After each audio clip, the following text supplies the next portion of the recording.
মন্দিরে কে যায় নাকি গেঁয়ো? বাহ, নতুন কথা শিখলে, কয়েকদিন আগেই শিখেছি আমি এটা। বললো একজন গেঁয়োরা মন্দিরে যায়। তাহলে ঠাকুরের কাছে কি করে আসে? রামকৃষ্ণ মিশন একটা স্টেটাস সিম্বল হয়ে গেছে আমাদের কলকাতা সমাজে, না?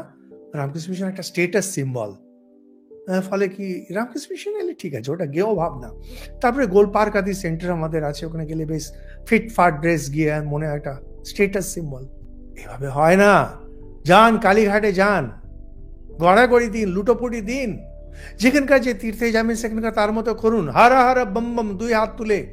আমাদের, আমি তখন নতুন ব্রহ্মচারী ছিলাম, আমাদের পূজনীয় আত্মস্থানজি মহারাজ তিনি দেওঘরে এসেছিলেন তখন। এই শ্রাবণ মাসে কি ভিড় হয় দেওঘরে।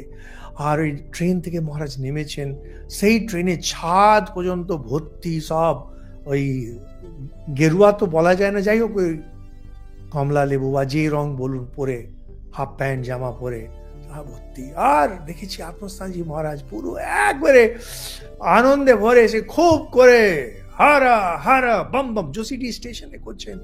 আর ওই লোকজন ট্রেনের উপরে বসে ওখানে সে হাত পাত নাড়লে পড়ে উনিও জোরা খুব হারা হারা বম বম করছে।